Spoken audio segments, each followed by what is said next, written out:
Hello everyone. तो जैसा कि हेमिंग के ऑफिस में आजकल काफ़ी टेंशन्स चल रही थी, तो इसी वजह से वो बहुत परेशान था और उसकी इस परेशानी का अंदाज़ा हुआनार को भी था। अब वो उसे एक जगह पर चीयर अप करने के लिए उसे मिलती है और अपने हाथों से उसके लिए फ्लेवर्ड कॉफ़ी भी प्रिपेयर करती है, जो कि उसे काफ़ी पसंद आई थी। और फिर साथ ही साथ उसे एक क्यूट सा गिफ्ट भी देती है और कहती है कि अगर तुम थक जाओ तो इसके थ्रू अपना मसाज भी कर सकते हो, ये तुम्हें रिफ्रेश कर देगा। और हाँ, ज्यादा परेशानियां ना लो, देखना इवेंचुअली सब कुछ ठीक होने वाला है। तो आजकल हेमिंग ऑफिस में ओवरवर्क करता था और जब भी वो थक जाता था तो उसके सामने पड़ा होता था हुआनार का दिया हुआ वही टॉय, जिसे देखकर उसका मूड रिफ्रेश हो जाया करता था। आजकल वो एक प्लान पर काम कर रहा था और अगर ये एग्जीक्यूट करने में वो कामयाब हो गया तो उसकी कंपनी इस टाइम पर जिस क्राइसिस में है वो उससे निकल सकता है। अब ये सारा कुछ करने में हुआनार भी उसकी इनडायरेक्टली काफी हेल्प कर रही थी। कुछ कंपनीज में तो वो उसके बिहाफ पर जाकर मीटिंग भी करके आती है और अपने ऑफिस के कामों में से टाइम निकाल कर वो उसके लिए भी रिसर्च कर रही थी कि कौन है जो उसकी इस टाइम पर हेल्प कर सकता है, क्योंकि ज्यादातर स्किल्ड पर्सन तो वान जुन के डैड ने अपने हाथ में किए हुए थे। अब ऐसे में उसे एक नाम दिखाई देता है जो कि था वे दाइजवांग और उसे कुछ चीजें माइंड में आने लगती हैं। उसे लगता है कि सिर्फ यही वो प्रोफेसर है जो उसकी हेल्प कर सकता है। तो वो उसका आता पता निकलवाती है और उसे मालूम पड़ता है कि इसने आजकल क्विट कर दिया है, लेकिन उसे कन्विंस करना पड़ेगा कि वो लिताओ में काम स्टार्ट कर दे।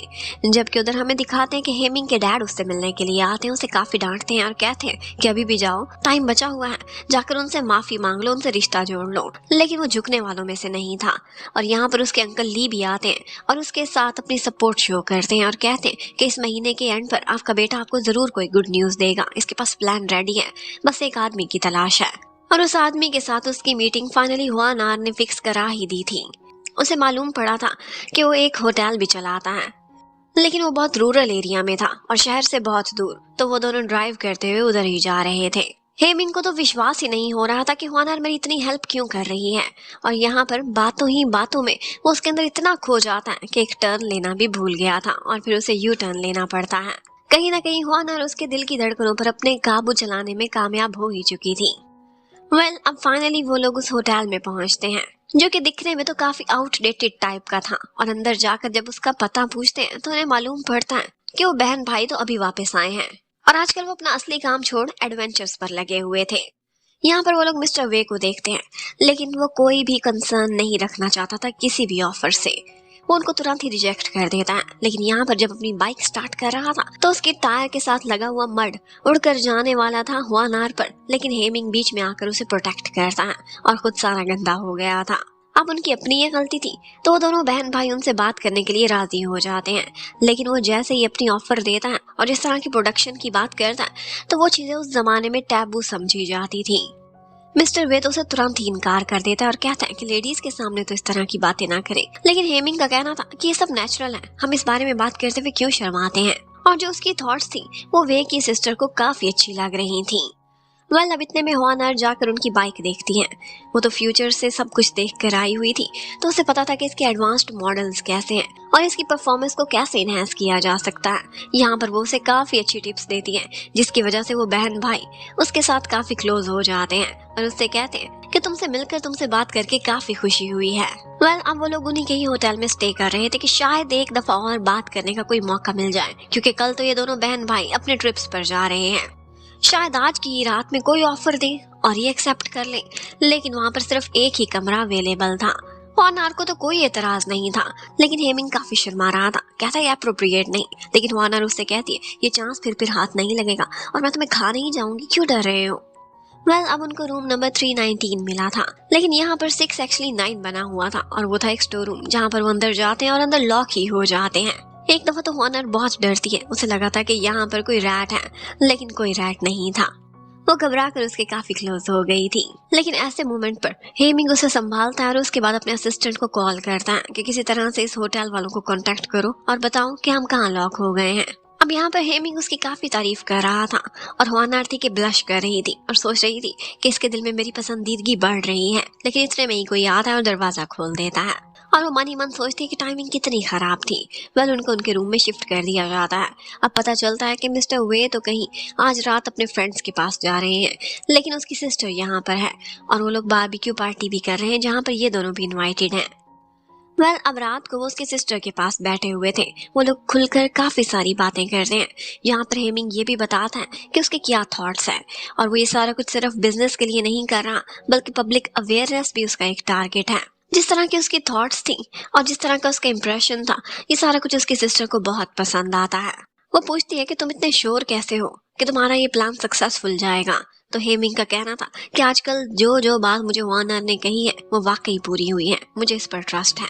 अब वे की सिस्टर तो वहां से उठकर चली जाती है और फिर बाद में हमारा मेन कपल आपस में बैठा बातें कर रहा था। यहाँ पर हेमिंग ने ना सिर्फ उस लेडी को इम्प्रेस किया था, बल्कि हुआनार को भी इम्प्रेस कर दिया था। उस 1990s के दौर में उसकी जो थॉट्स थी और जिस तरह से वो सोशल टैबूज को खत्म करने के लिए काम कर रहा था, कोई भी लड़की उस पर अपना दिल हार सकती थी। यहाँ पर हुआनार ने काफी ज्यादा ड्रिंक भी कर लिया था और वो बार बार हेमिंग की तरफ देखकर कह रही थी कि मुझे तुम पहले इस ढंग से नजर क्यों नहीं आए, तुम तो इतने हैंडसम हो, तुम्हारे आईब्रोज कितने प्यारे हैं, तुम्हारी जॉ लाइन कितनी परफेक्ट है। और बस वो तो शर्माता रहता है। वो तो हाथ से पकड़कर उसे खुद के क्लोज करती है और फिर उसके बाद उसके सीने पर अपना सर रखकर वही सो जाती है। हेमिंग तो काफी परेशान हो गया था। वो तो ब्लश कर रहा था। बड़ी मुश्किल से उसे उठाकर अंदर ले जाता और लेटाता है, पर उसने उसे कस कर पकड़ा हुआ था। उसे कहने लगता है कि मुझे ऐसा फील हो रहा है कि तुम नाटक कर रही हो, चलो अब आंखें खोलो। वो तो गाड़ी में सोने के लिए जा रहा था, लेकिन वो बोलती है कि ऐसा अप्रोप्रिएट नहीं है और वैसे भी बेड पर काफी सारी जगह है, तुम चाहो तो एक बाउंड्री भी बना सकते हो। क्या तुम्हें मुझ पर कोई शक है? क्या तुम मैं इस तरह की लड़की लगती हूँ जो तुम पर हमला करेगी? और बस वो बेचारा शर्माता हुआ बेड के एक कोने में दबका बैठा था, जबकि वो शेरनी बनकर ऐसे चौड़ी होकर बैठी हुई थी। अब वो दुबक कर एक साइड पर लेटा हुआ था। वो तो कंबल भी नहीं ले रहा था और उसे फिक्र हो रही थी कि कहीं इसको ठंडी ना लग जाए। और फिर जब फाइनली हेमिंग को तसल्ली हो जाती है कि ये गहरी नींद में सो गई है, तभी उसे कुछ शांति का सांस आता है। अब वो उसे अच्छे से कवर कर रहा था कि यहाँ पर वो नींद में बोल रही थी कि मुझे जरूर वापस जाना होगा मेरी अपनी दुनिया में। अब नेक्स्ट मॉर्निंग हेमिंग ने काफी काम किया हुआ था। रात को जागकर उसने एक प्रपोजल प्रिपेयर किया था और यही वो मिस्टर वे को देने लगता है और उसे बताता है कि आपको कितनी फ्रीडम मिलेगी। पिछली कंपनी ने आपके साथ जो भी जुल्म किए हैं वो यहाँ पर रिपीट होने वाले नहीं है। आप जब चाहें क्विट कर सकते हैं और हर चीज आपकी मर्जी में आपकी अथॉरिटी के अंडर होगी।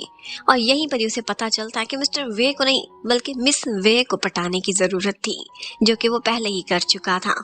वो रिसर्चर और कोई नहीं बल्कि उसकी सिस्टर थी। उसका नाम ऐसा था कि लगता था कि बॉयज जैसा नेम है, इसी वजह से उन्हें कंफ्यूजन हो गई थी। और उसकी जो थॉट्स थी वो तो उसे पहले ही पसंद आ गई थी, तो उसने रातों रात फैसला कर लिया था कि वो हेमिंग की कंपनी में जरूर काम करेगी। लेकिन साथ ही साथ उसने शर्त रखी थी कि मैं हमेशा डायरेक्शंस दिया करूंगी इस लड़की को, क्योंकि हुआनार मुझे काफी अच्छी लगी है। अब फाइनली उनका ये मिशन सक्सेसफुल रहा था और वो एक जबरदस्त रिसर्चर को अपनी कंपनी में लेकर आ रहे थे और उनकी मैन्युफैक्चरिंग दोबारा से स्टार्ट हो सकती थी। अब एक दफा मीटिंग ओवर होती है और हुआनार भी वहीं पर थी। यहाँ पर उसे गेम की तरफ से एक रैंडम सा टास्क मिलता है और वो ये था कि 5 मिनट्स के अंदर अंदर मेल लीड को किस करो। और वो सोच रही थी कि अब मैं यहाँ पर क्या करूँ, ये तो ऑफिस में और जहाँ भी फाइनेंस डिपार्टमेंट में रहा है। और बस उसको जब कुछ भी नहीं सोचता तो अचानक आगे बढ़ती है, उसे किस कर लेती है। सारे लोग उनको देखकर हैरान थे और फिर ऊंचा ऊंचा चिल्लाने लगते कि मैं तुम लोगों की दुनिया से नहीं हूँ और तुम सारे फिक्शनल कैरेक्टर्स हो, हम सब एक नॉवल में जी रहे हैं। और बस उसने स्पॉइलर कर दिया था, इसी वजह से गेम की तरफ से उसे सजा मिलती है और वो लोग टाइम में रिवर्स हो जाते हैं जैसे कुछ हुआ ही नहीं था। लेकिन अब की बार वो चूज करती है कि मैं पनिशमेंट ले लूंगी, लेकिन ये हरकत नहीं करने वाली, क्योंकि अटर एम्बेरसमेंट से बेहतर है कि मैं टॉयलेट्स वॉश कर दूं। अब ऑफिस का काम ओवर होने के बाद हेमिंग उसे आज अपने साथ एक जगह पर लेकर जाता है। यहाँ पर उसने उसे अपनी हॉबी दिखाई थी, जो कि जेट्स के मॉडल्स बनाना था। और यहाँ पर उसका एक सीक्रेट रूम भी था। वो उससे कहता है कि इनको पेंट करना भी बाकी है, क्या तुम मेरी हेल्प करोगी? और ये सब करना उसे बहुत अच्छा लग रहा था। बातों ही बातों में उससे कहती है कि क्या तुम पैरेलल वर्ल्ड्स पर बिलीव करते हो सकता है कि मैं किसी पैरेलल दुनिया से आई हूँ या फिर पैरेलल वर्ल्ड में मेरे नाम की कोई लड़की हो जिसने ऐसा कुछ भी एक्सपीरियंस ना किया हो। हेमिंग के यहाँ पर चिन पर कुछ कलर लगा हुआ था और हुआनार वही रिमूव करने लगती है और हेमिंग बहुत ब्लश कर रहा था। वो तो तब से बहुत इनसिक्योर फील कर रहा था जब से उसने ड्रंक होकर उसकी इतनी सारी तारीफें की थी। अब उससे मिलकर जैसे ही वो वापस आती है तो वो तो बहुत खुश थी और बार बार स्माइल कर रही थी। आज के दिन हेमिंग ने उसे ये भी कहा था कि जैसे आज ऑफिस में कुछ हुआ था क्या, मुझे ऐसा लग रहा है कि जैसे कुछ हुआ था और मैं भूल गया हूँ। लेकिन वो कहती है कुछ हुआ भी था तो भूले हुए अच्छे हो। वो नहीं चाहती थी कि उसकी एम्बैरेसिंग से किसी से दोबारा याद आए। अब सारा कुछ बहुत अच्छा जा रहा था, लेकिन इतने में एक गड़बड़ हो जाती है। हेमिंग को उसके असिस्टेंट के थ्रू पता चलता है कि हुआनार का एक बॉयफ्रेंड है और उसका नाम शाओ जोए है और उसी के लिए ये इतनी मेहनत करती है, इतना ओवर टाइम करती है, क्योंकि उसे सपोर्ट कर रही है। वो इस वक्त अब्रॉड में स्टडीज के लिए गया हुआ है और बहुत ही जल्द वापस आने वाला है। अब ये सुनते ही उसकी नज़र में हुआनार का सारा इमेज एकदम बर्बाद हो जाता है। वो सोचने लगता है कि पहले से ही किसी की गर्लफ्रेंड है तो मैं इसके बारे में क्यों सोच रहा हूँ और ये मेरे क्लोज क्यों आने की कोशिश कर रही है। लेकिन उसे क्या पता था कि बेचारी को टास्क मिला है और जो बॉयफ्रेंड है वो तो फिक्शनल है, उसके साथ उसका कभी भी कोई लिंक, कोई रिलेशनशिप नहीं था। वो आज ऑफिस में उससे मिलने के लिए आती है और उसे लगा था कि पहले की तरह सब कुछ बिल्कुल ठीक ठाक होगा, वो लोग अच्छे फ्रेंड्स की तरह से मिल सकते हैं। लेकिन वो आज उससे बहुत रूडली और प्रोफेशनली बात कर रहा था और उसे ये भी कहता है कि तुमने ढंग के कपड़े नहीं पहने हुए।